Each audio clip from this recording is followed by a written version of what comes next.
The water is warm, not comfortably warm, heavy warm, the kind that clings to your skin. You lower yourself slowly into the crowded bath, trying not to look at the men pressed shoulder to shoulder beside you. Steam hangs low beneath the ceiling beams. Someone coughs somewhere behind you. Deep, wet, painful. Another man spits into the water without thinking. The smell reaches you next. Sweat, soap, damp cloth, and something underneath it all. Something sour. Your fingers drift through the water. There is grit floating in it. Hair, dark streaks moving beneath the surface. Then someone beside you quietly mutters, "They haven't changed the water since yesterday." For a moment, nobody moves. Not the men staring blankly into the steam, not the attendant watching from the far wall, not even you. And then you realize something worse. The water is still getting warmer. In Victorian Britain, public bathhouses were often packed with laborers, dock workers, and the poor. Thousands of people sharing the same water for hours, sometimes days. And tonight, you are standing in the middle of it. This is not a horror story, this is history. And this is only one story. There are many more like this, hidden in history. If you enjoy these kinds of stories, you might want to stay. Stories like this happen more often than you think. The water. The sound reaches you before the building does. Water. Not flowing cleanly, not gently, heavy water, thick water. You hear it sloshing somewhere behind the fogged windows ahead, followed by coughing, then silence. Then another cough, deeper this time. The street outside the bathhouse is almost empty tonight. Rainwater crawls through the gutters beside your boots. Gas lamps flicker weakly against the wet stone walls. Above the entrance hangs a warped wooden sign, swaying slightly in the wind. Public baths. The windows glow dim yellow through the steam, and beneath that warmth, something feels wrong. You stop near the doorway. A man exits the building carrying a damp towel over his shoulder. He looks exhausted. His hair hangs wet across his forehead. As he passes beside you, a strange smell follows him into the street. Not only sweat, not only soap, something older, something sour. The man notices you staring. For a moment, he almost says something. But then he lowers his eyes and disappears into the fog. Behind you, carriage wheels grind slowly across wet cobblestones. Ahead of you, the bathhouse door creaks open again. Warm steam spills into the cold night air, and before you can reconsider, you step inside. The heat hits first. Victorian bathhouses were never truly quiet places. Even late at night, there was always movement somewhere inside them. Water being carried, buckets scraping stone floors, pipes groaning beneath the walls, men talking softly through steam. But tonight, something underneath those sounds feels uneven. You notice it immediately. The coughing. Not one person, several. Different corners of the room. Different ages. A young factory worker rubbing his chest near the far wall. An old dock laborer sitting motionless beside the water. Another man leaning forward with his eyes closed, breathing slowly through his mouth as if trying not to smell the room around him. The air is thick enough to taste. Coal smoke. Soap. Wet cloth. Human bodies. And beneath all of it, dirty water. You move deeper inside. The bathhouse is larger than you expected. Rows of tiled pools stretch beneath iron beams blackened by years of steam and smoke. Gas lamps flicker weakly overhead, their reflections trembling across the surface of the water. The pools are crowded tonight, too crowded. Men stand shoulder to shoulder inside the baths, barely moving. Some stare blankly ahead, others keep their eyes low, avoiding one another completely. Nobody looks relaxed. That surprises you. People came to places like this because most homes in Victorian cities had no proper bathing facilities. Entire families shared tiny rooms without plumbing. In neighborhoods across London, Manchester, Liverpool, and Birmingham, public bathhouses became necessary for survival. Necessary, not pleasant. And tonight, standing here among the steam and silence, you begin to understand the difference. An attendant appears beside you without warning. You did not hear him approach. He is tall, thin, sleeves rolled to the elbows, damp apron tied around his waist. His hands are red from hot water. "You bathing?" he asks quietly. His voice sounds tired. You nod. The man gestures toward the pools. Water's still warm. Still warm. The way he says it makes your stomach tighten slightly. You hand over a few coins. The attendant drops them into a metal box without counting. Then he pauses, only for a second, but long enough for you to notice him glance toward the far end of the room, toward the deepest pool. Several men stand there almost motionless beneath the steam. One of them appears to be asleep upright in the water. Another scratches constantly at the side of his neck. The attendant notices you looking. "Best not stand too long," he mutters, then he walks away. For a moment, you remain where you are, watching, listening. The room breathes around you, water shifting softly against tile, low voices, wet footsteps. And somewhere beneath the floorboards, a strange metallic knocking sound. 3 knocks, pause, then again. You cannot tell where it comes from, but several men nearby hear it too. One of them slowly lifts his head toward the floor. Nobody speaks about it. That unsettles you more than the sound itself. Because in places like this, silence usually means familiarity. People in Victorian bathhouses became accustomed to many things that would horrify modern visitors. Shared towels, shared brushes, shared water. Entire pools reused again and again throughout the day to save money on heating. But there were other things people rarely discussed openly.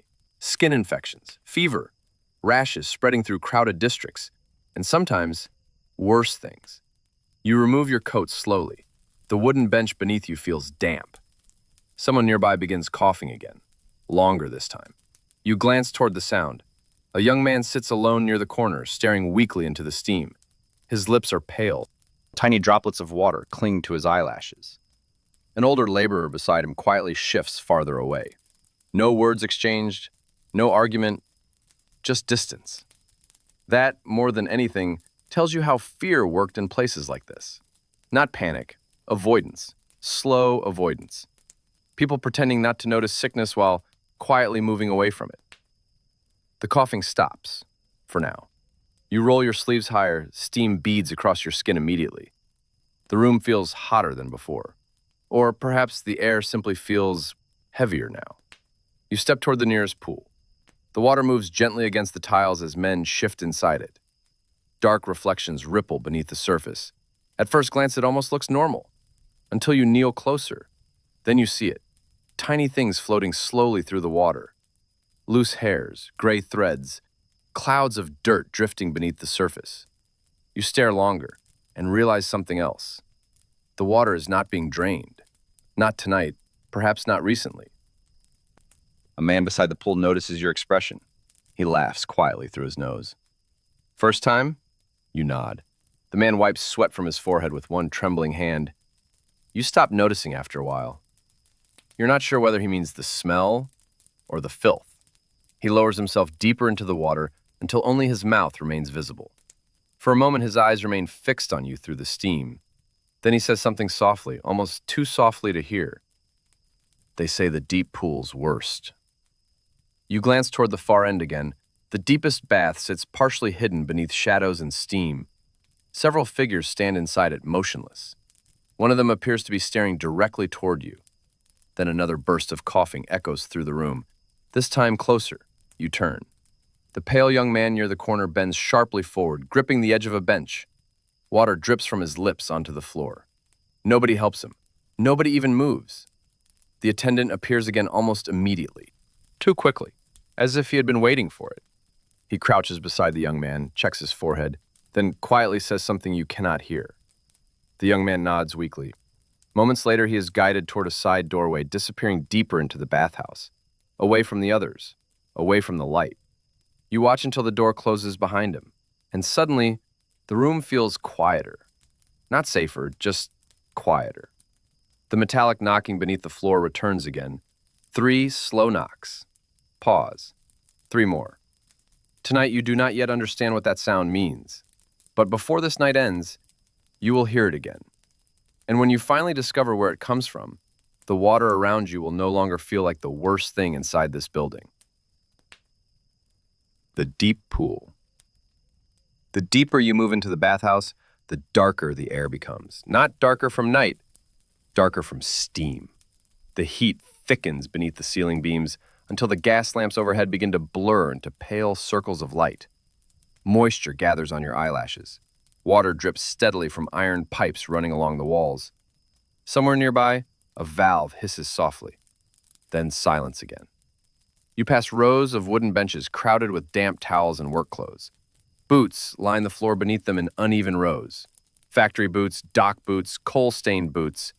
The smell of wet leather mixes with soap and coal smoke until the entire building seems to breathe through the walls themselves. And beneath it all, that sour smell remains. Not strong enough to identify, only strong enough to notice. The kind of smell that makes people stop speaking for a moment without knowing why. You glance again toward the side doorway where the pale young man disappeared earlier. Closed now. No sound behind it. The attendant has not returned either. A sudden burst of laughter echoes from somewhere deeper inside the bathhouse. Too loud. Too sharp. It ends almost immediately. Nobody nearby reacts. That unsettles you more than the laughter itself. Victorian bathhouses often operated late into the night, especially in working-class districts. Men finishing shifts in factories or on the docks arrived exhausted, filthy, and desperate for warmth. In winter, some bathhouses remained crowded until nearly dawn. And because heating fresh water costs money, many owners reused it. Again, and again, and again. You stop beside another pool. This one is quieter. Older men sit here mostly in silence, shoulders barely visible above the waterline.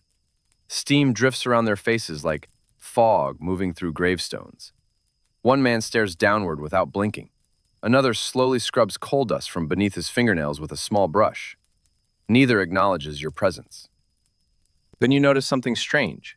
The water near the center of the pool is moving differently, not from people shifting, from below. A slow, circular ripple spreads outward across the surface. You watch it carefully. The ripple stops, then begins again. A man beside you notices where you are looking. Pipe beneath there, he mutters. His voice sounds rough from years of smoke and cold air. Or rats. You cannot tell whether he is joking. The man scratches slowly at the side of his wrist. Red marks cover the skin there. When he notices you staring, he pulls his hand beneath the water. Heat keeps sickness away, he says quietly. But the way he says it makes it sound less like belief and more like hope. You continue deeper into the building. The floor tiles grow warmer beneath your boots. The steam thicker. Voices quieter. Ahead, the deepest pool finally becomes visible through the haze. It is larger than the others and more crowded. Men stand packed shoulder to shoulder beneath the steam, many remaining almost perfectly still. Some close their eyes as if half asleep. Others stare blankly toward the far wall. Nobody speaks loudly here. The atmosphere changes near this pool. Even the attendants move differently around it. Slower, careful. As though something about the water demands respect or fear. You stop near the edge. The heat rolling from the surface feels unnatural now, almost feverish. You kneel slightly closer. The water is darker here, not muddy exactly, just impossible to see through. The gas lamps reflect across the surface in trembling yellow streaks. And beneath those reflections, movement. Tiny drifting particles. Clouds spreading slowly through the warmth. Someone enters the pool beside you. The water sloshes heavily against the stone edge. For a brief moment, the movement parts the surface enough for you to glimpse deeper below. Something pale drifts underneath. Cloth, perhaps, or skin. Then the water closes again. You straighten slowly. A voice speaks behind you. Don't stay in too long. You turn. An older attendant stands there carrying fresh towels over one shoulder. His face is lined deeply from years of heat and steam. One eye appears cloudy beneath the gaslight. He nods toward the deep pool. Some men get faint. From the heat? The old man pauses, then shrugs slightly. From many things. He walks away before you can ask more. The metallic knocking beneath the floor returns again. 3 knocks. Pause. 3 more. Closer now. This time, several men inside the deep pool hear it clearly. One slowly opens his eyes. Another mutters something under his breath. Nobody leaves the water. That surprises you because by now you are beginning to understand something important about places like this. Fear alone did not drive people away. Poverty held them there. Cold rooms, no plumbing, factories thick with soot, shared beds, entire districts where disease spread faster than doctors could track it. For many workers, bathhouses like this were the only warmth available after dark. Even if the water frightened them, even if the coughs frightened them, even if something beneath the floor frightened them. A sudden splash erupts near the far side of the deep pool. Several men turn immediately. One bather grips the stone edge tightly, breathing hard. For a moment, you think he may collapse. An attendant moves quickly toward him. Too quickly. Again, as though these moments happen often. The attendant crouches beside the man and quietly checks his face. The bather shakes his head weakly. "I'm fine," but his lips tremble slightly. The attendant studies him for another moment, then helps him out of the pool. As the man rises, you notice angry red marks spreading across his chest and shoulders. Not burns, not bruises, something else. He notices you staring. Instantly, he grabs his towel and covers himself, then disappears toward the side corridor without another word. The room grows quieter afterward. Steam drifts slowly through the silence. Water laps gently against stone, and somewhere beyond the walls, you hear another sound. A wheeled cart. Metal rattling softly across tiles. The sound disappears quickly, but not before several men exchange uneasy glances. Nobody asks questions. You are beginning to notice how often silence protects places like this. Doctors in Victorian Britain understood far less about infection than modern medicine does today. Even after outbreaks of cholera and typhoid devastated entire neighborhoods, many people still argued about what truly caused disease. Bad air, dirty water, rotting waste, punishment from God. Different theories moved through cities almost as quickly as the illnesses themselves. And inside crowded bathhouses, those fears mixed together beneath the steam. You remove your boots slowly, then your shirt. The heat touches your skin immediately. Sweat forms across your neck before you even enter the water. Men nearby barely glance toward you. One shifts aside slightly to make space. You step carefully into the deep pool. The warmth climbs your legs slowly. Too warm, not clean warmth, heavy warmth, the kind that clings. You lower yourself deeper, waist, chest, shoulders. The water presses against your skin thickly, almost oily near the surface. You try not to think about how many bodies have already stood here today, or yesterday, or longer. Around you, the bathers remain strangely quiet.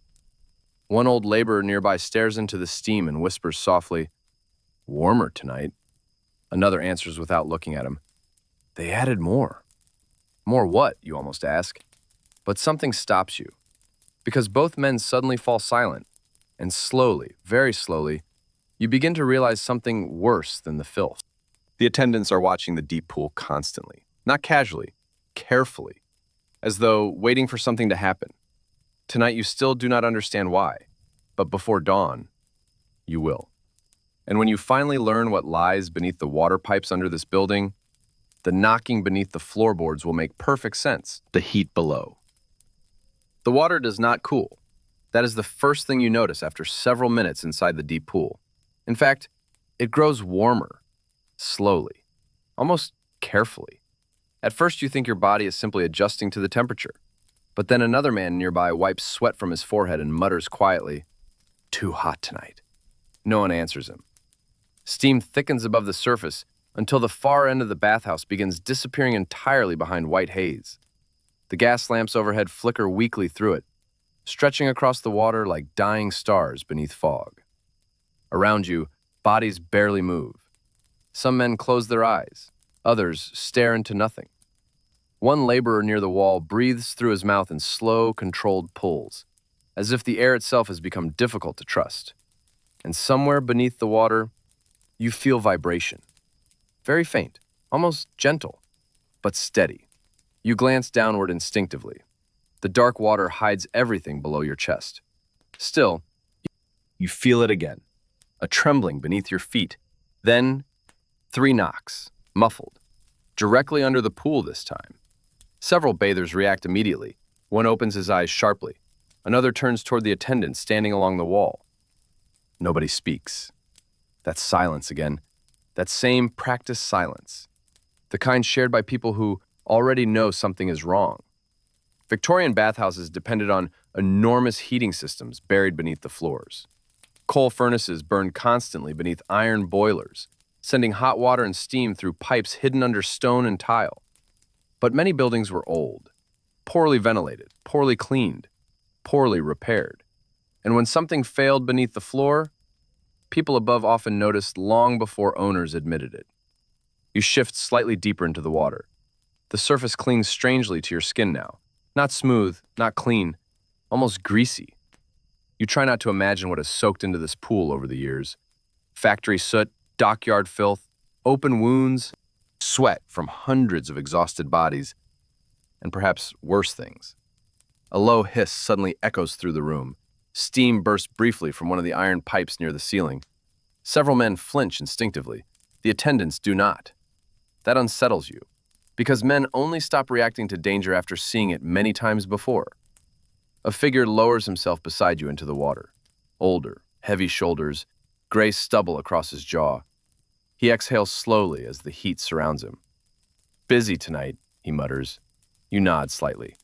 The man studies the steam drifting above the deep pool. "They keep the hottest water here." "Why?" He gives a small shrug. "Heat makes people think things are cleaner." For a moment, neither of you speaks. Then he adds quietly, "Sometimes it works." The words stay with you longer than they should. Across the pool, another bather begins scratching violently at his arm beneath the waterline. He tries to hide it at first, but after several moments, he suddenly rises from the bath, breathing hard. Angry red patches spread across his skin. The nearest attendant notices immediately. Again, too quickly. Always too quickly. The attendant approaches with forced calm. "Easy now." The man shakes his head. "It burns." Several bathers nearby lower their eyes immediately. Nobody wants attention here, especially not sick attention. The attendant guides the man carefully toward the same side corridor where the pale young worker disappeared earlier. The corridor door opens. Warm yellow light spills briefly into the steam. You glimpse shelves inside, metal basins, buckets, something hanging from hooks along the wall. Then the door closes again. Gone. A quiet unease moves through the deep pool afterward. Not panic. Never panic.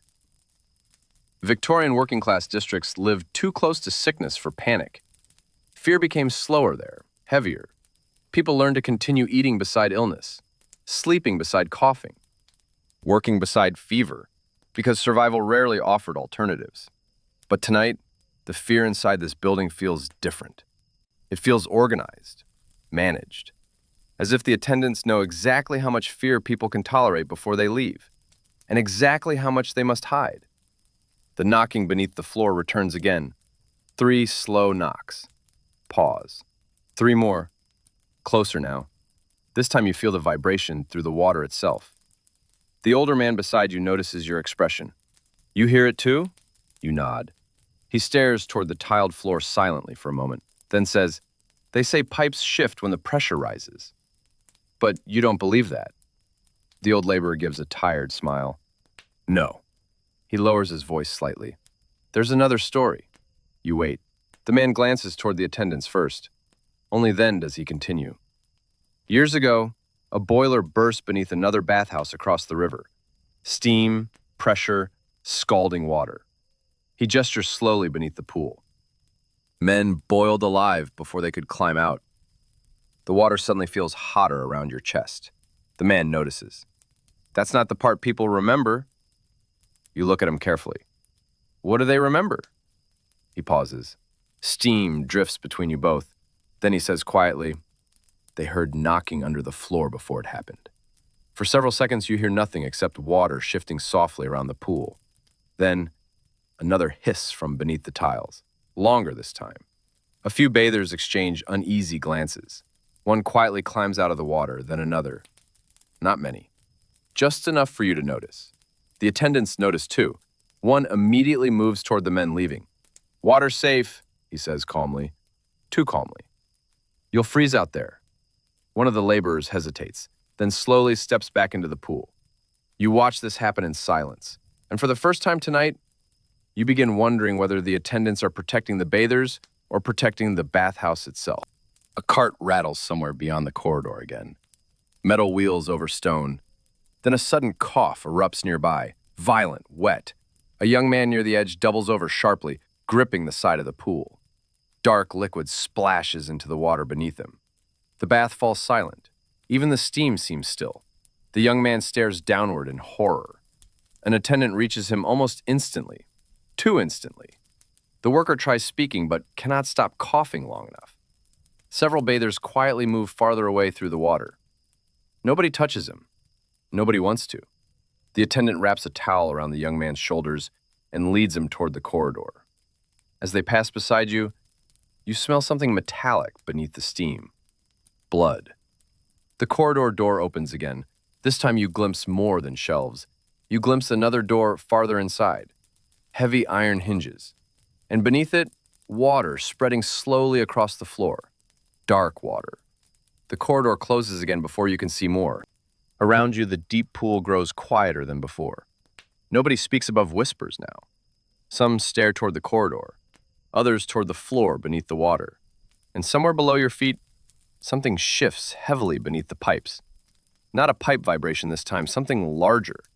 The knocking does not return again tonight, but somehow that frightens you even more. Because silence inside this building never lasts long. And before this night reaches dawn, you will finally discover what waits beneath the deep pool. The corridor door. You try not to look toward the corridor again, but your eyes return there constantly. The door, the iron hinges, the thin line of yellow light beneath it, and the dark water you saw spreading slowly across the tiles before the door closed again. The deep pool no longer feels warm now. It feels occupied, as though the building itself is sitting beneath the water with you, watching, breathing, waiting. Steam drifts heavily across the surface, swallowing faces and shapes until the bathers around you begin looking less like men and more like silhouettes trapped inside fog. Some have closed their eyes again, others stare silently toward the floor. Nobody speaks about the coughing worker. Nobody asks where the sick men are taken. That frightens you more with every passing minute, because silence inside places like this usually means one thing. People already know the answer. A loud metallic bang suddenly echoes beneath the floor. Several bathers flinch hard this time. Water ripples violently around the pool edges. One man immediately climbs out, then another. The attendants move quickly. Pipe pressure, one says calmly. Always calm, always ready. Too ready. The older laborer beside you watches the attendants carefully. They don't like people leaving early, he mutters. Why? He rubs slowly at his wet beard before answering. Bad for business. Another pause, then quietly. And bad for panic. You study the attendants again. 3 of them now stand positioned around the deep pool, watching, not aggressively, not openly, just enough to notice who coughs, who looks frightened, who tries to leave. Victorian bathhouses were often advertised as places of health. Cleanliness became associated with morality during the 19th century. Reformers argued that bathing could improve not only the body, but behavior itself. But in overcrowded industrial cities, cleanliness and contamination often existed in the same room, sometimes in the same water. A young attendant appears carrying fresh buckets. As he passes near the pool edge, something dark splashes from one bucket onto the floor beside you. Not water exactly, thicker. The boy notices immediately and wipes it quickly with a rag before anyone else reacts. But you already saw it. Dark streaks inside the bucket, floating cloth, and something else, something pale, almost like skin. The attendant notices you staring. For one brief second, his calm expression breaks, fear. Then it disappears again. He hurries toward the corridor door. You watch him knock softly. 3 knocks. Pause. 3 more. Your stomach tightens instantly. The same pattern. The door opens slightly, only a crack. A hand reaches through the steam from inside and pulls the bucket inward. Then the door closes again. Nobody nearby acknowledges what just happened. Not one person. The older laborer beside you slowly exhales through his nose. Told you, he mutters. What is behind that door? He keeps staring ahead. Depends who's asking. That's not an answer. No. The man lowers himself deeper into the water until it touches his chin. But it's safer. A strange smell drifts briefly through the steam. Not coal, not soap. Medicine. Strong antiseptic mixed with wet cloth. You follow it instinctively with your eyes. Another attendant now crosses the room carrying folded linens stained faint yellow beneath the gaslight. Boiling water had become one of the few reliable methods Victorians used to fight contamination long before modern antibiotics existed. Hospitals, bathhouses, and laundries often filled entire buildings with steam and heat in desperate attempts to control disease outbreaks. But many places only treated the symptoms people could see, not the source underneath them. A low groan suddenly vibrates beneath the floorboards. Long, metallic. The deep pool falls completely silent. Even the attendants stop moving for a moment. You feel it again beneath your feet, that vibration, stronger now. Somewhere below the water pipes, machinery shifts heavily in darkness. Then, a scream, not loud, not long, but unmistakably human. It comes from behind the corridor door. Every head near the deep pool turns instantly. Nobody speaks. One attendant moves toward the door immediately. Another forces a calm smile. "Boiler steam release," he says. Nobody believes him. You can see it in their faces. The old laborer slowly stands from the pool. Water pours from his arms onto the tiles. "I'm leaving." An attendant blocks him gently, not violently, just enough. "Cold outside tonight." The laborer stares at him, then at the corridor, then finally steps around him without another word. Several other bathers quietly begin exiting too. The room is changing now. The careful silence is beginning to crack, and the attendants know it. You climb partially from the pool yourself. Warm water streams from your skin onto the stone floor. Instantly, the cold air outside the pool bites your chest. The smell inside the bathhouse feels worse now, heavier. Beneath the steam and soap, you can smell rot. Only faintly, but real.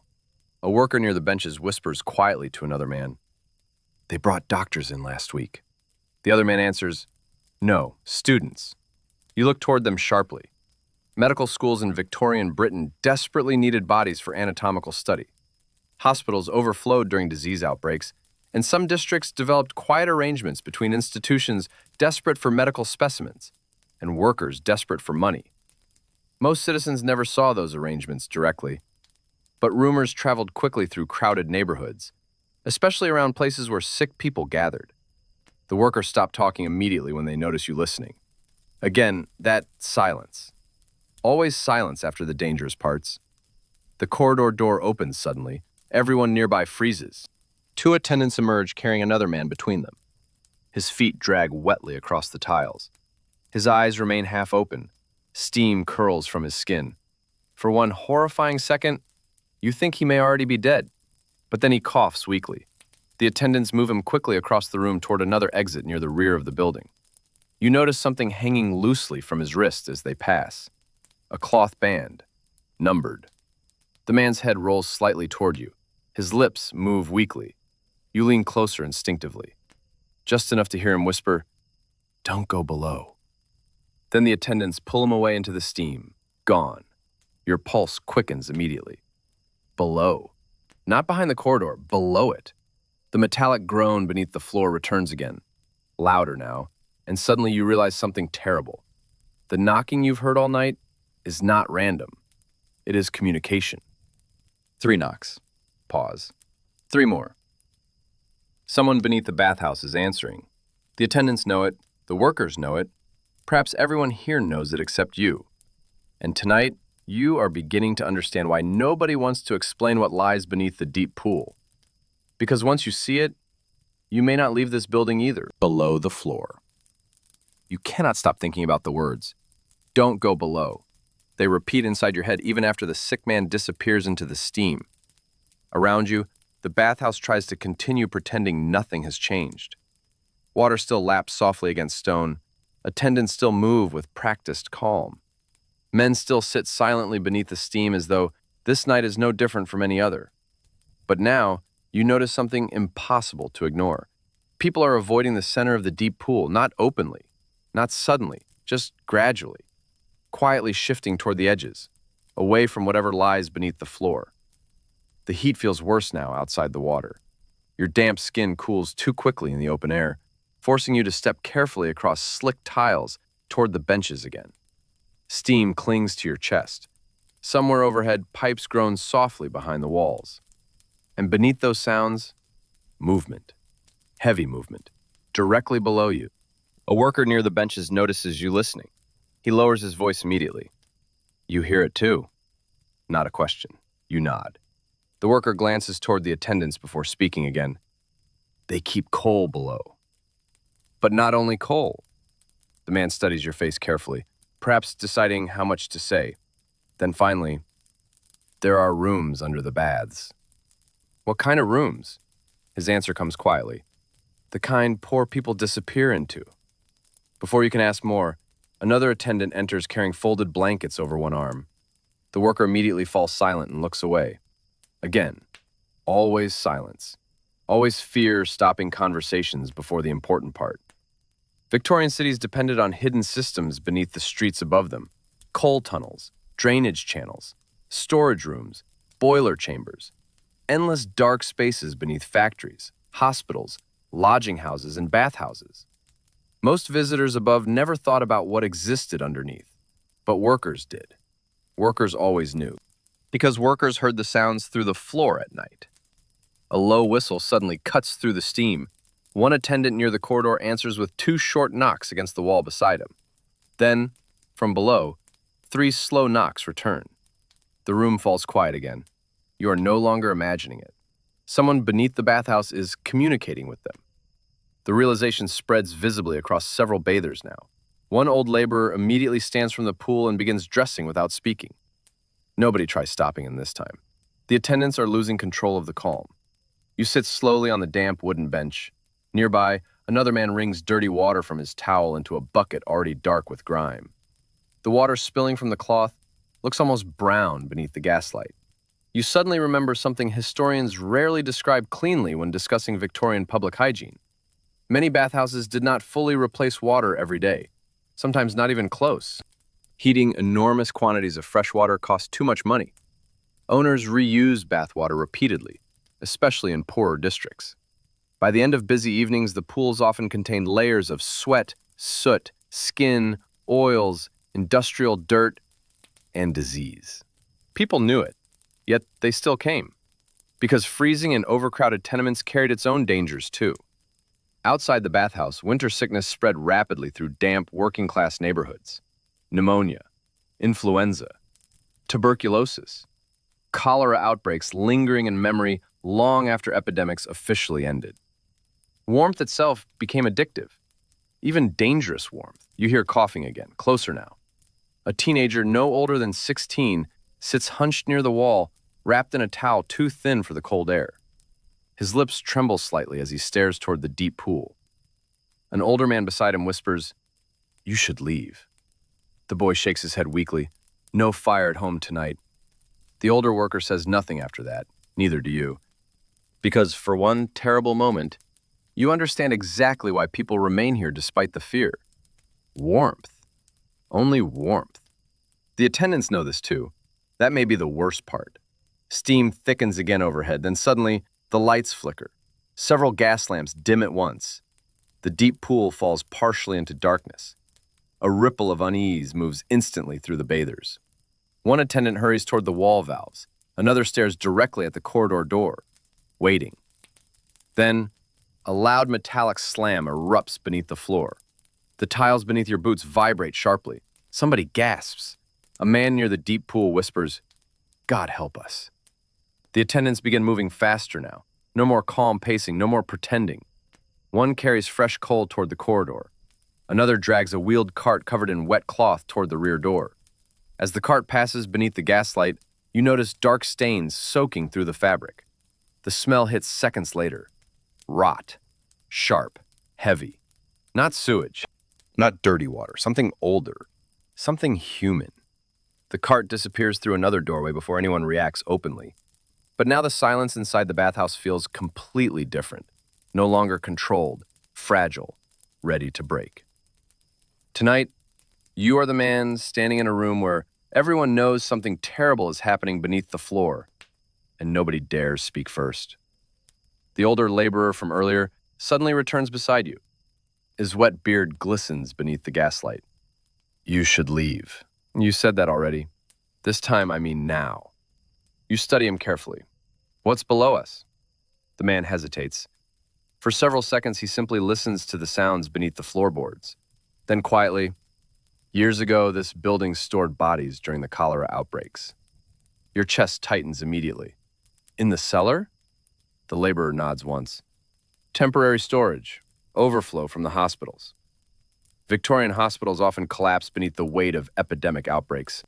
During major waves of disease, temporary holding rooms appeared in warehouses, church basements, workhouses, and sometimes buildings never designed for death at all, including bathhouses, especially those connected to underground heating systems and drainage tunnels.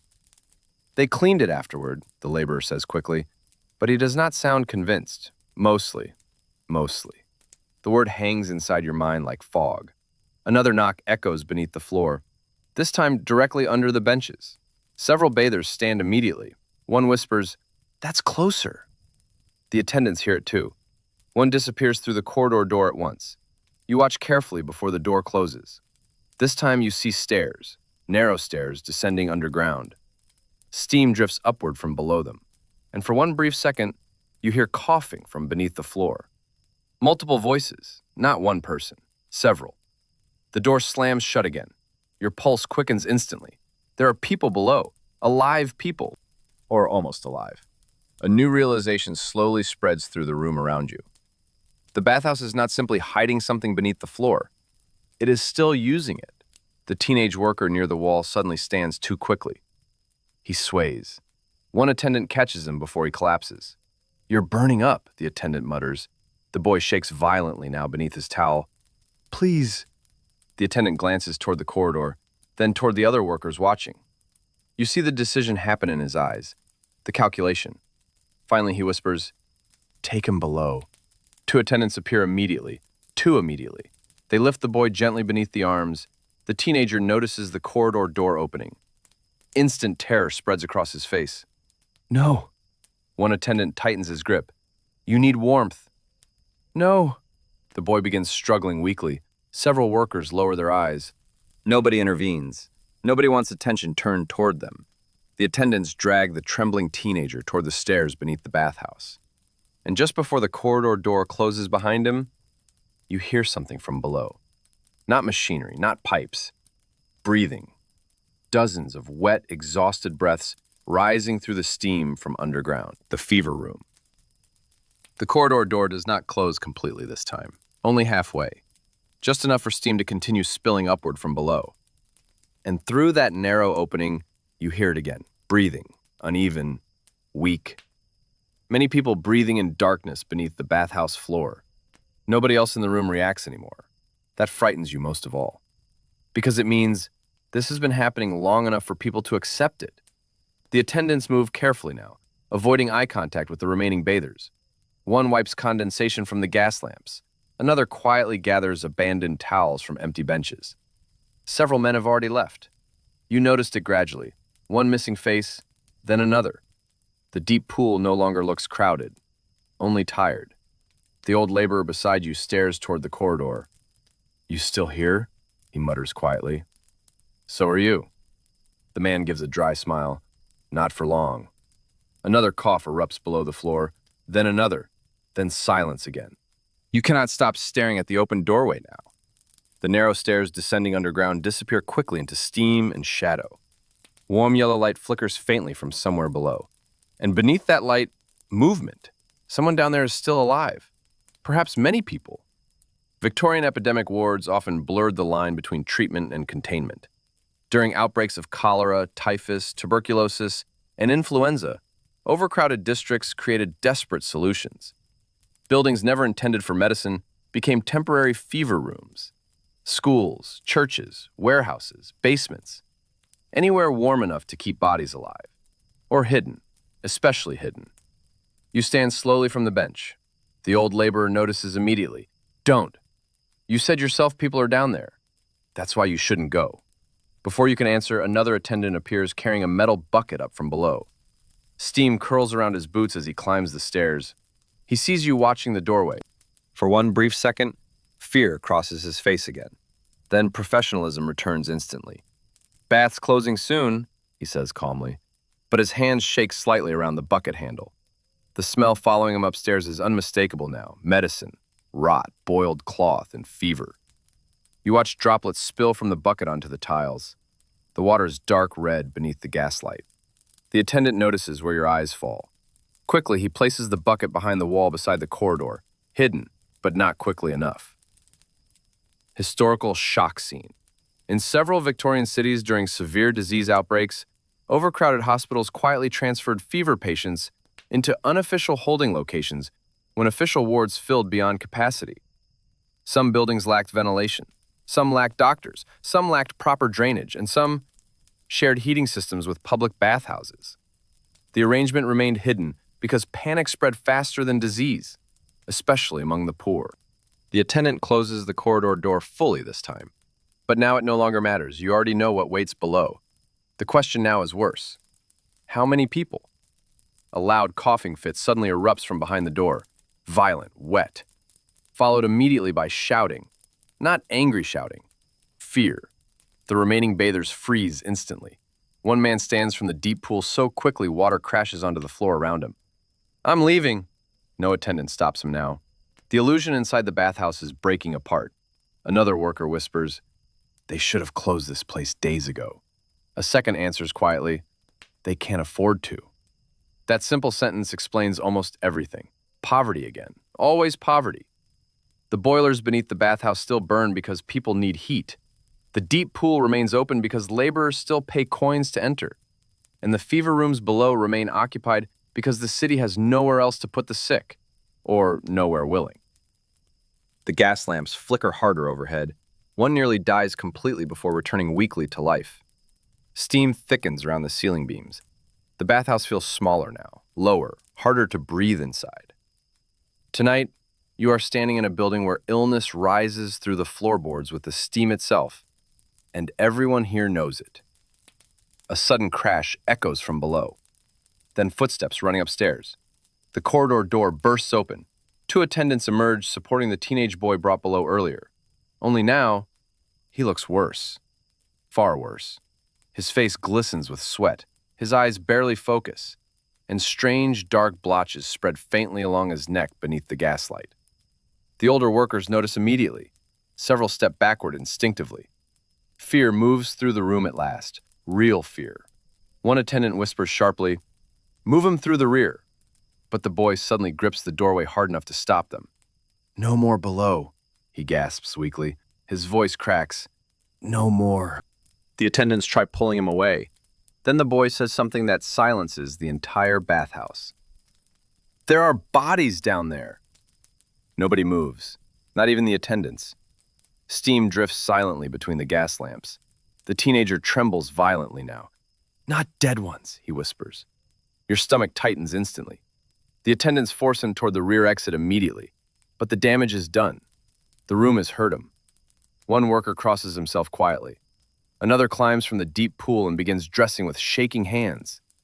The old laborer beside you exhales slowly. "Told you." "What are they doing below?" The man stares toward the corridor, then answers in the quietest voice yet. "Keeping people where nobody sees them." Another metallic groan rolls beneath the floor, longer now, almost like the building itself is under strain. The attendants begin extinguishing some gas lamps near the rear wall. Closing time, or hiding time. You notice something else too. The deep pool water has changed color slightly. Darker now, cloudier, and near the center, tiny reddish swirls drift upward from below the surface. A worker beside the pool notices them too. His face pales instantly. Without a word, he backs away from the water. Then another man notices. Then another. Panic moves differently among exhausted people. Not fast, not loud, slow, silent, contagious. One by one, bathers begin leaving the deep pool. Nobody speaks about why. Nobody needs to. You hear knocking again beneath the floor, but now the pattern has changed. Not 3 knocks, many, rapid, uneven, desperate. The attendants hear it too. One closes his eyes briefly, another whispers, "They know." The words barely leave his mouth before something slams violently beneath the deep pool itself. The water erupts upward in a heavy wave. Several remaining bathers stumble backward in terror. For one impossible second, you see the iron grate beneath the center of the pool shift upward slightly from below. as though pressure, or hands, are pushing against it. The grate. Nobody moves for several seconds. The wave settles slowly across the deep pool. Water drips from the stone edges onto the floor in soft, rhythmic taps. And beneath the surface, the iron grate shifts again. Not much, just enough. Just enough for everyone in the bathhouse to see it. A worker near the pool stumbles backward immediately.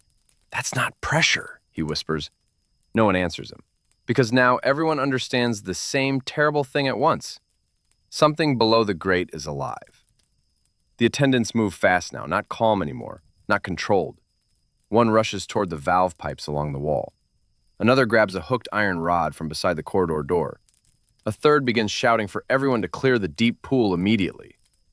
The illusion is over. Steam churns violently above the water as bathers climb out in panic. Wet footprints streak across the tiles. Benches scrape loudly against stone. But beneath all the movement, the knocking continues. Rapid now, desperate, and directly under the grate. Tonight, you are standing in a Victorian bathhouse while something trapped beneath the water tries to reach the surface. The old laborer grips your arm suddenly. "We leave now." But you cannot stop staring at the grate, because for one horrifying second, fingers appear between the iron bars below the waterline. Human fingers, thin, pale, gone almost instantly beneath the dark water again. Several workers see them too. One man crosses himself violently. Another backs toward the exit, whispering, "Jesus Christ." An attendant slams the hooked iron rod downward into the grate. The fingers vanish. Then a scream erupts from below, muffled by water, still unmistakably human. The entire room freezes again. You feel your chest tighten so hard it almost hurts. There are people beneath the bathhouse, locked beneath it, and somehow connected to the deep pool itself. Historical shock scene. In overcrowded Victorian cities, underground holding areas were sometimes created beneath hospitals, workhouses, and public institutions during severe outbreaks of infectious disease. Some locations isolated fever patients beneath street level to reduce panic above ground. Ventilation was poor, drainage worse, and when systems failed, entire rooms could flood with contaminated water from connected pipes and reservoirs. Most official records avoided describing these places in detail. Many were never documented at all. The attendants drag heavy wooden benches toward the deep pool now, barricading it. One worker shouts, "Why are they under there?" No answer. Another scream echoes beneath the grate. Closer now. The iron bars rattle violently. Several bathers rush for the exits at once. One slips on the wet tiles and crashes hard against the floor. Nobody helps him up immediately. Fear has finally broken whatever quiet discipline existed earlier. The old laborer pulls harder at your sleeve. "You don't want to see this." But part of you already knows you do. Because now the mystery has become worse than fear. You move closer toward the deep pool despite yourself. Steam rolls heavily across the water. The attendants notice. One immediately steps in front of you. "Back away." "What's under there?" "Maintenance tunnel." "You're lying." The attendant's jaw tightens. Another violent impact slams beneath the grate. This time the entire center of the pool bulges upward briefly as trapped air erupts through the water in filthy bubbles. The smell hits instantly. Rot, sewage, fever, and something metallic beneath it. Blood. Several workers gag immediately. One vomits beside the benches. The attendant near you lowers his voice. "You should leave before the police arrive." Police, not doctors. That tells you everything. Are people trapped down there? The man says nothing, but his silence answers. The gas lamps flicker again overhead. One dies completely this time, plunging half the bathhouse into shadow. The deep pool looks almost black now, and beneath its surface, movement continues. You hear coughing below, many voices, weak, wet, desperate. The corridor door suddenly bursts open again. A younger attendant runs upstairs, pale with panic. "The lower room's flooding." Every attendant in the bathhouse turns toward him instantly. "How bad?" The young worker struggles to answer through breathlessness. "The drain backed up again." Again. The word lands heavily inside the room. Again means this has happened before. The old laborer beside you whispers, "They kept them under the drainage tanks." Your stomach turns immediately.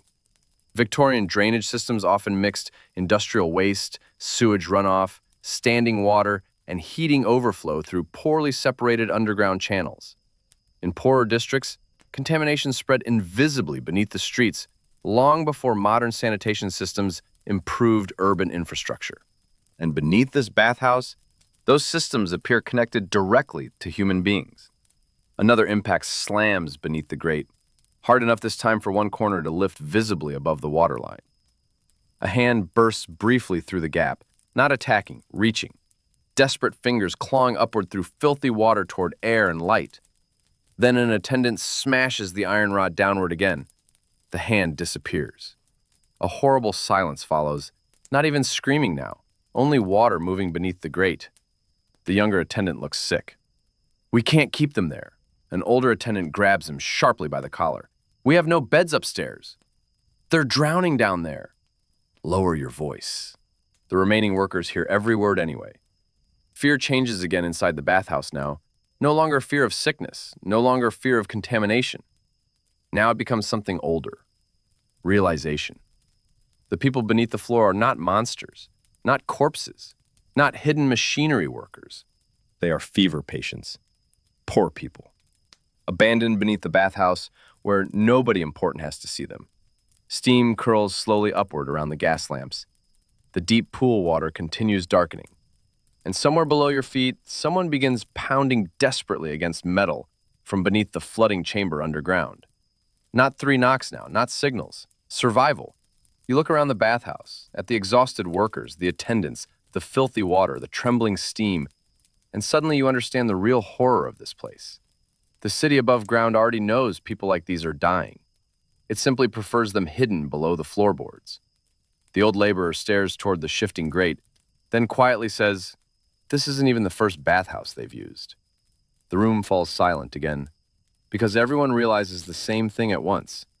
There are other places like this, hidden across the city, the flood below. The pounding beneath the grate grows louder, not rhythmic anymore, chaotic, panicked. Metal rattles under the deep pool as though the entire chamber below is beginning to fail. Water trembles violently around the iron bars. And now, everyone in the bathhouse is staring directly at it. No more pretending, no more silence. The truth has risen too close to the surface. One attendant shouts toward the corridor, "Shut the lower valves!" A voice below screams back, "They're jammed!" Then coughing, violent coughing echoing upward through the steam. The younger attendant near the pool looks close to panic now. "We have to move them upstairs." The older attendant grabs him again. "And put fever patients in the public baths?" "They're already here." That answer silences everyone, because it is true. The sickness beneath the floor has already reached the room above it. Perhaps it reached it long ago.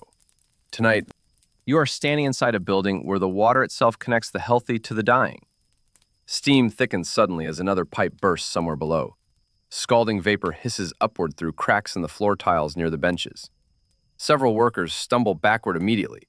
The heat changes instantly, hotter, wetter, harder to breathe. The old laborer beside you mutters, "Boilers are overloading." Another loud slam erupts beneath the grate. This time, one entire section lifts several inches upward before crashing back down again. A hand appears briefly through the opening. Then another, pale fingers clawing desperately through filthy water toward air. One voice beneath the pool cries out clearly now, "Help us!" The sound freezes the room, because hearing words changes everything. Machines do not beg. People do. Seen during major Victorian disease outbreaks, isolation often mattered more than treatment. Entire neighborhoods feared contamination so deeply that fever victims were sometimes hidden away in overcrowded underground wards or temporary quarantine chambers with little oversight.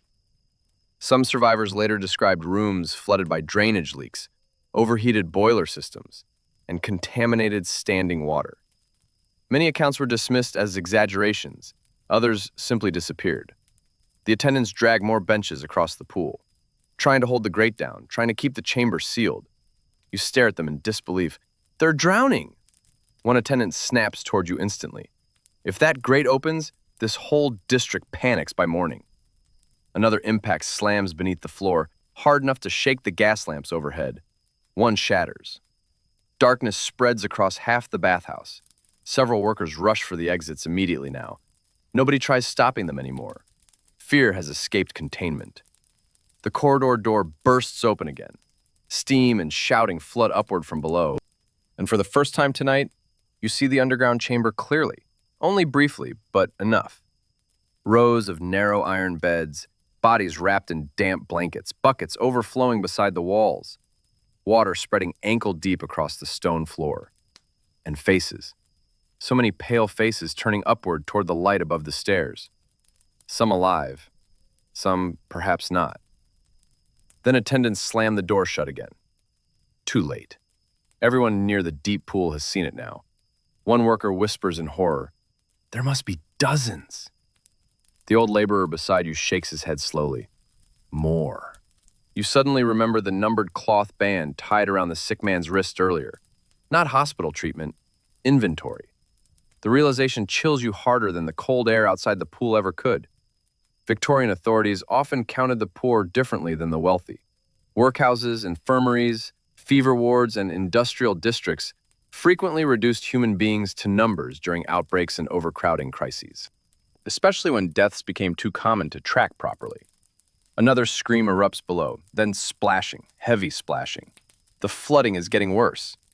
The younger attendant stares toward the older workers desperately. "If we don't open the drainage gates, they'll drown." "And if you do," another attendant replies coldly, "the contaminated water enters the public baths." Silence. Every eye slowly turns toward the deep pool, toward the water still touching the tiles around your boots.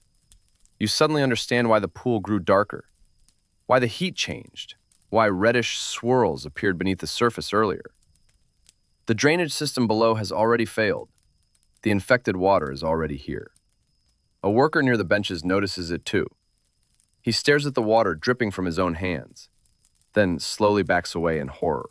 "No!" Another man begins scrubbing frantically at his arms with a towel. A third rushes toward the exit, vomiting onto the tiles as he runs. The attendants can no longer control the room. Panic spreads differently among exhausted people. Slow at first, then all at once. One worker suddenly grabs an attendant by the shirt. "You put us in that water?" The attendant shoves him backward hard. "You think the city gives us choices?" Nobody answers, because everyone knows the truth already.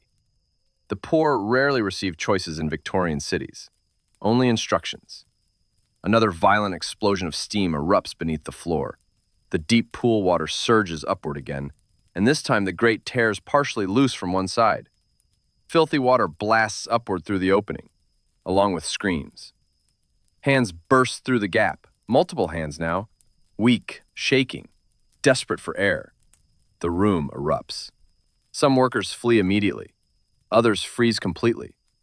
One attendant grabs the iron rod again, but hesitates this time, because now everyone can see the faces beneath the water. Not monsters, not corpses. Sick people trapped beneath the bathhouse while contaminated water floods around them. A woman's voice suddenly rises from below. That shocks the room more than anything else. Until now, many assumed only laborers were hidden underground. But fever outbreaks rarely respected walls separating men, women, or children. You hear crying below the grate now too. Weak crying, young crying. The old laborer beside you closes his eyes briefly. God forgive this city. Another section of the grate bends upward violently. Steam explodes into the room, boiling hot. Several workers scream as scalding droplets strike exposed skin. The attendants finally stop trying to hide the truth. "Get out!" one shouts. "Everyone out now!" But you do not move. Because through the rising steam, you see something below the broken grate that freezes you completely. A child's hand reaching upward through the filthy water beneath the bathhouse floor. The child below. For one terrible second, the entire bathhouse stops moving. Steam hangs motionless beneath the gas lamps. Water drips from broken pipes in slow metallic echoes. And beneath the shattered grate, that small hand remains stretched upward through the filthy water. Tiny fingers, shaking, alive. Someone whispers, "There are children down there." No one answers, because everyone can see it now. The attendants, the workers, you. The truth has finally broken through the surface. Another violent cough erupts from below the floor. Then another, Weak voices rise through the steam beneath the grate, overlapping in panic and exhaustion. The underground chamber is flooding fast. One attendant finally drops the iron rod onto the tiles with a loud metallic crack. "We open it," he says. Another rounds on him instantly. "And infect the whole district? They're already infected." The argument dies immediately, because both men know the same thing. The contamination escaped long ago. Tonight only revealed it. Historical shock scene. Victorian cities often hid epidemics longer than official reports admitted. Local businesses feared closures. Officials feared panic. Property owners feared financial collapse. And the poor were frequently kept out of sight rather than properly treated. Some temporary fever wards became overcrowded so quickly that underground storage areas and maintenance chambers were converted into emergency isolation rooms with almost no sanitation at all. Most middle-class citizens above ground never knew these places existed. A loud scream rises from below, then the sound of rushing water. The flooding chamber beneath the bathhouse is collapsing further. Several workers rush toward the exits immediately. Others remain frozen beside the deep pool, unable to look away from the grate. The old laborer beside you mutters quietly, "They'll drown if nobody opens it." An older attendant stares toward the broken grate with hollow eyes. "If we open it too fast, the pressure bursts the drainage line." "What happens then?" The attendant looks directly at the filthy water surrounding the pool. "You don't want to know. But perhaps you already do. The bathhouse itself is connected to the underground fever chamber through the heating and drainage system. If the flooding below fully ruptures the pipes, everything inside this building becomes contaminated at once. The deep pool, the steam, the floors, perhaps even the water carried into nearby streets. Victorian sanitation systems failed this way more often than history likes to remember. Not dramatically, quietly, neighborhood by neighborhood. The younger attendant kneels near the grate now. "Move the benches." Nobody helps him at first. Then unexpectedly, the old laborer steps forward. So does another worker, then another. Fear begins changing shape again inside the bathhouse. Not panic now, something heavier. Guilt. Because everyone here understands the same terrible truth. The people below were abandoned because they were poor enough to disappear quietly. You move closer too. The heat blasting upward through the broken grate feels unbearable now. Steam pours from the opening, carrying the smell of fever, sewage, wet blankets, and human sickness trapped underground for too long. The younger attendant grips the loosened section of iron. "Lift when I say." The older attendant grabs his arm sharply. "If the city inspectors hear about this, look at them." For the first time tonight, someone finally raises their voice openly. And beneath the grate, you hear crying again. Weak, exhausted, human. The younger attendant tears free and begins pulling upward. Several workers join him. The iron grate groans loudly as rusted bolts strain against flooded stone below. Water bursts upward through widening gaps, dark, filthy, warm. The smell becomes overwhelming instantly. One worker stumbles backward, gagging violently. Another covers his mouth with his sleeve. Then, the grate tears loose completely on one side. Steam explodes upward into the bathhouse ceiling, and for the first time, you see the fever chamber clearly. Rows of narrow iron cots, submerged ankle-deep in black water, pipes leaking overhead, blankets soaked dark against pale skin. People huddled together beneath the rising steam, some staring upward weakly toward the opening, others too sick to move at all. And near the flooded wall, children. Your chest tightens so sharply it almost hurts. The younger attendant climbs halfway into the opening immediately. "Get them up!" The older attendant looks horrified now, not at the chamber, at the consequences. Because once these people emerge upstairs, the secret ends forever. Tonight, you are watching the exact moment a hidden system finally collapses into public view. A woman below lifts a coughing child toward the opening first. Workers above reach downward carefully through the steam and pull the boy upward from the flooded chamber. He cannot be older than 7. His skin burns with fever. His breathing rattles wetly inside his chest. And around his wrist, another numbered cloth band. Inventory again, not names, numbers. The old laborer notices too. His face hardens with quiet anger. One by one, more hands rise through the steam beneath the opening. Not attacking, begging. Workers begin helping despite the fear now, because once people see suffering clearly enough, silence becomes harder to maintain. But the flooding below keeps rising. You hear water roaring somewhere deeper underground now. Drainage collapse. The attendants hear it too. The older one whispers, "The lower tunnel's gone." Another worker looks toward him sharply. "What lower tunnel?" The attendant realizes his mistake immediately. Too late. There are more chambers, more tunnels, perhaps more hidden fever wards beneath other buildings connected through the underground system. The realization spreads through the bathhouse instantly. This place is not unique. It is part of something larger beneath the city. Steam rolls upward around the broken grate as another patient is lifted free. Then another, until suddenly a deep metallic crack echoes below the chamber floor. Everyone freezes. The younger attendant looks downward in horror, and from somewhere far beneath the flooded fever room, you hear the sound of rushing water accelerating toward them through the darkness underground. The tunnels under London. The sound beneath the chamber grows louder. Not dripping water, not leaking pipes. A surge. Heavy, fast, moving through underground tunnels beneath the city. The younger attendant hears it first. His face drains of color instantly. "We have minutes." Panic spreads through the bathhouse again. Not screaming panic, working class panic. Quick movements, short breaths. People suddenly understanding they may die if they hesitate.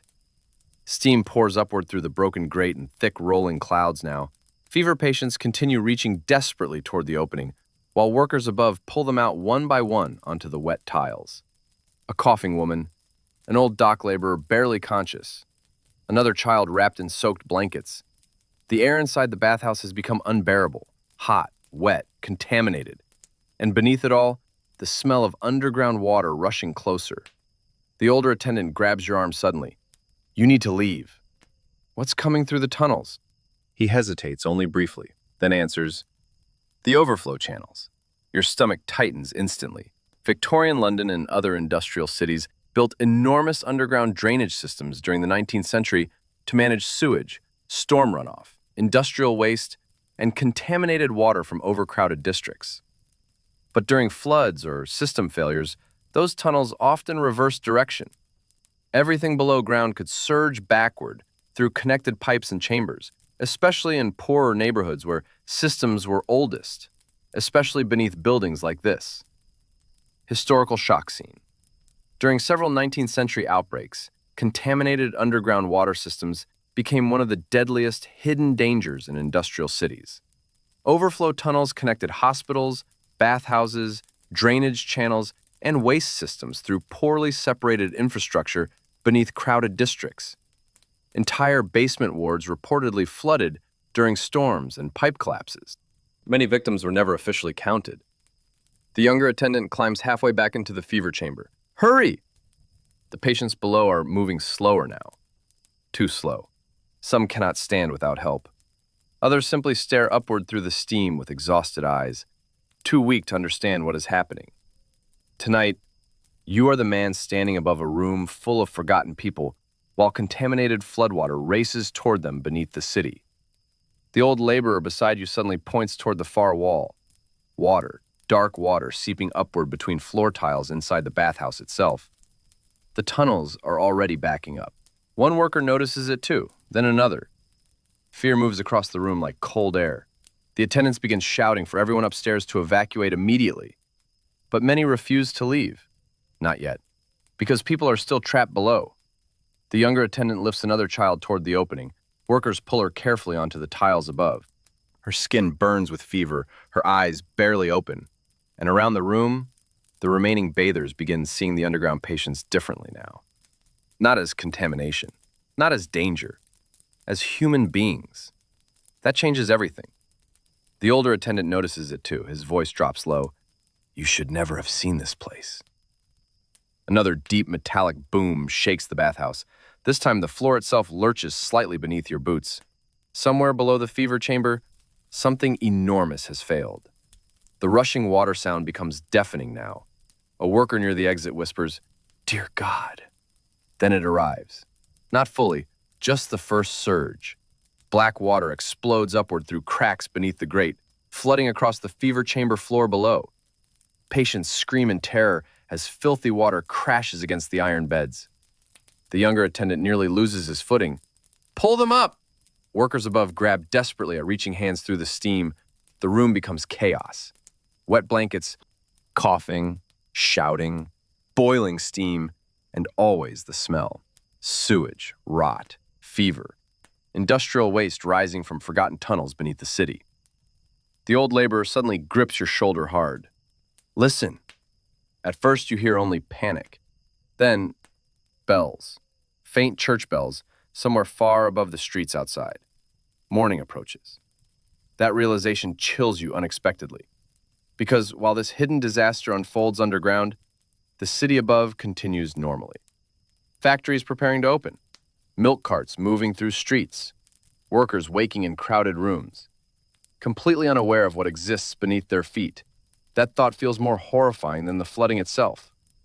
The younger attendant pulls himself fully from the chamber. There are more below. How many?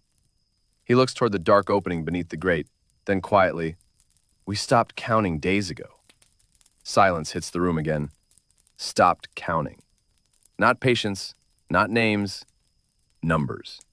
Even the old laborer lowers his eyes at that. Victorian poverty often erased identity long before death arrived.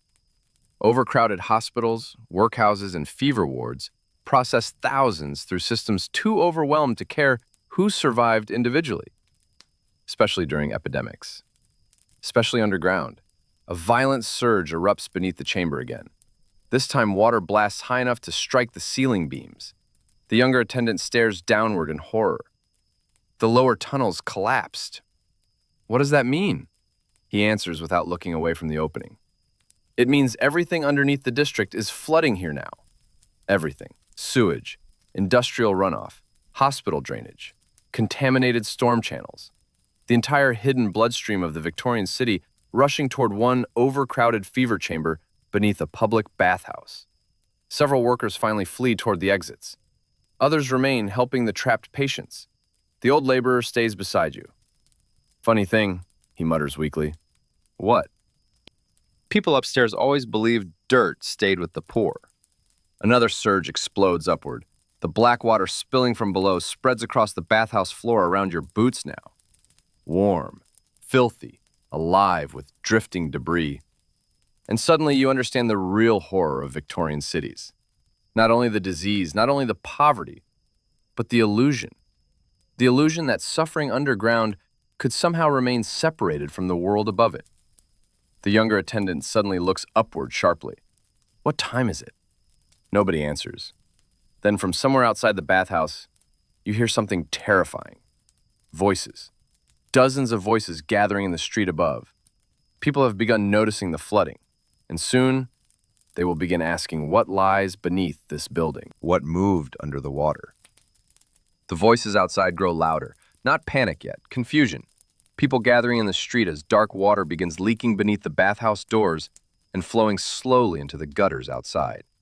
You hear carriage wheels stopping, men shouting questions, someone pounding against the entrance. Inside the bathhouse, the flooding worsens by the minute. The filthy water spreading across the tiles now reaches your ankles. Steam hangs so thick beneath the ceiling that the gas lamps look drowned inside it. And beneath the broken grate, the fever chamber is disappearing. The younger attendant kneels near the opening, shouting instructions downward through the steam. "Bring the children first!" Hands continue rising through the darkness below. Weak hands, shaking hands, desperate hands.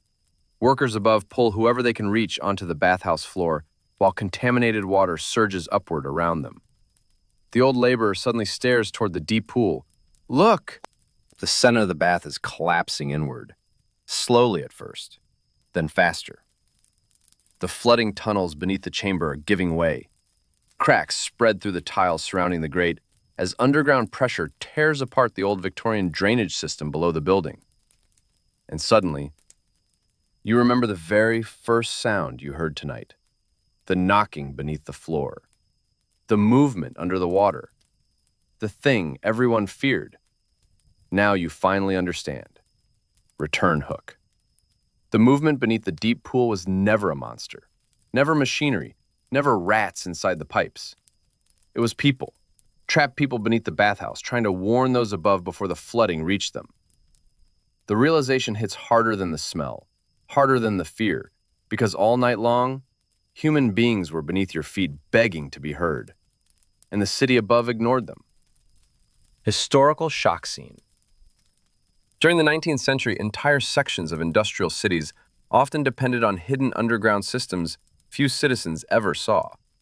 Drainage tunnels, fever storage chambers, temporary isolation wards, and overflow basements sometimes existed directly beneath public buildings. When disasters happened underground, official reports often minimized them to avoid unrest, especially when the victims were poor. Another crack explodes through the floor. This time, several tiles collapse directly beside the deep pool. Scalding steam blasts upward through the opening. Workers stumble backward, coughing violently. One attendant shouts, "The foundations are going!" Outside, the pounding on the bathhouse entrance grows harder now. People in the street know something is wrong, and soon they will see everything. The older attendant stares toward the flooding chamber below with hollow exhaustion. "We told them the tunnels wouldn't hold." "Who?" He does not answer immediately. Then quietly, "City officials." Of course, because systems like this are never hidden by one person alone. They survive because entire cities decide certain lives matter less than others. The younger attendant climbs partially back into the chamber again, despite the flooding. "There's still more down here." The old laborer grabs your shoulder suddenly. "Help him!" For one brief moment, you hesitate. Not from fear anymore, from realization. Tonight, you are no longer just witnessing the story, you are inside it. You kneel beside the opening. Heat and contaminated steam slam into your face instantly. The smell below is overwhelming now. Boiled cloth, sewage, sickness, industrial runoff, and human bodies trapped underground too long. You reach downward through the steam. Hands immediately grab yours. Thin arms, burning skin, terrified strength. Together, you and the younger attendant pull another fever patient upward from the flooding chamber below. Then another, and another. The bathhouse has become something completely different now. Not a place of concealment anymore, a rescue. Too late for many, perhaps, but still a rescue. Outside, dawn slowly begins brightening the fogged windows. Gray morning light mixes with gaslight and steam until the entire building looks ghostly beneath the rising haze. You hear whistles outside now. Police whistles. The authorities have arrived. The older attendant closes his eyes briefly. It's over. But he does not sound relieved, because he already understands what happens next. Reports, inspections, blame, and eventually, silence again. Cities bury embarrassing truths quickly, especially truths beneath the streets. Another worker pulls himself from the fever chamber coughing violently. As he collapses onto the tiles, his numbered wristband slips loose into the floodwater. You stare at it drifting across the floor. Just a number. No name, no history, no identity. And suddenly that feels like the darkest thing you have seen all night. Not the flooding, not the sickness, not even the hidden chamber itself. The fact that an entire system existed where people disappeared underground quietly enough to become numbers instead of human beings. The old laborer notices where you are looking. "There were more places," he says quietly. You look at him sharply. "What?" "Other bathhouses. Other basements, other tunnels." The man stares toward the rising dawn beyond the windows. "Most got sealed after outbreaks." Most, not all. Outside, voices continue gathering. Inside, steam slowly rises through the broken floor where the deep pool once hid the fever chamber beneath it. And now, you finally understand why the attendants watched the water so carefully all night. Not because they feared contamination alone, because every ripple beneath the surface reminded them what was hidden underneath. And because they knew eventually, the city buried below them would rise back to the surface. By dawn, the steam begins to thin. Not completely, just enough for the bathhouse to finally reveal itself clearly. The deep pool is gone. Where warm water once reflected trembling gaslight, there is now only a jagged hole in the floor, surrounded by broken tiles, twisted pipes, and black floodwater, slowly draining back into the darkness beneath the building.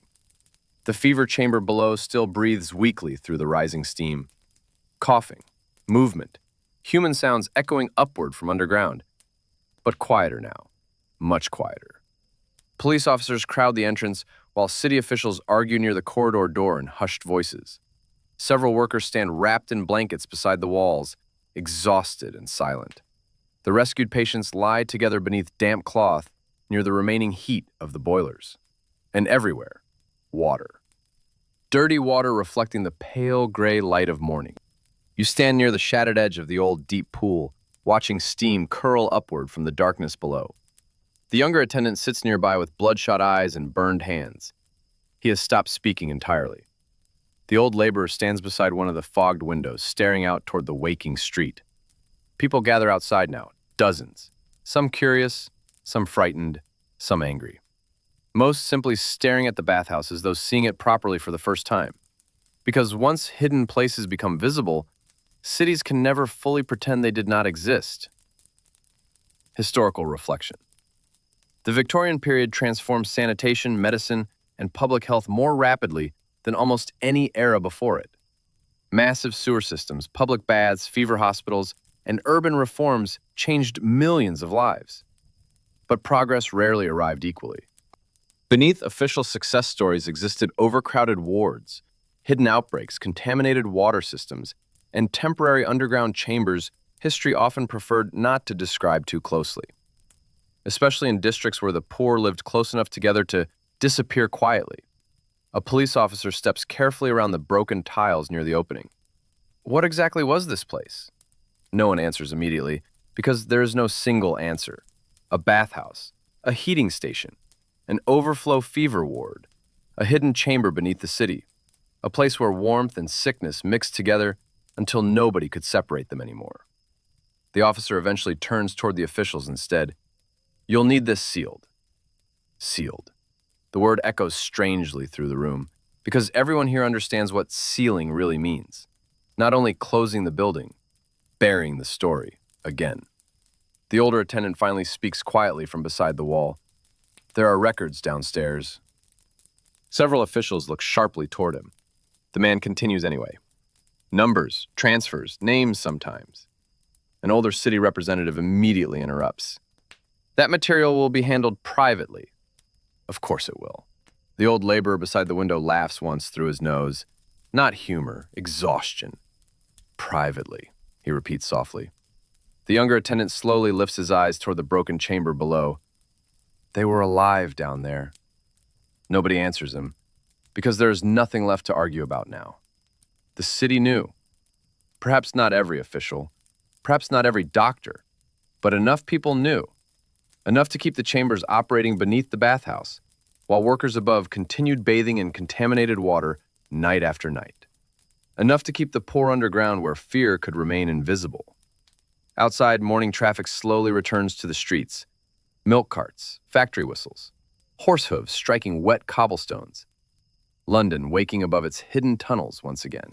And suddenly, the city feels different to you now. Heavier.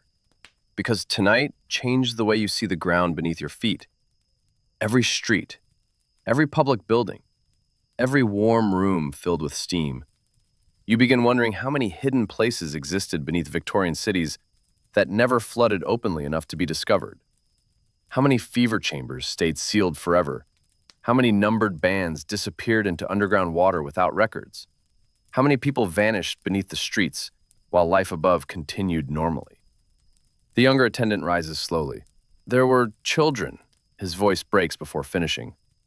The old laborer nods once toward the opening beneath the broken pool. Cities always hide their worst things underground.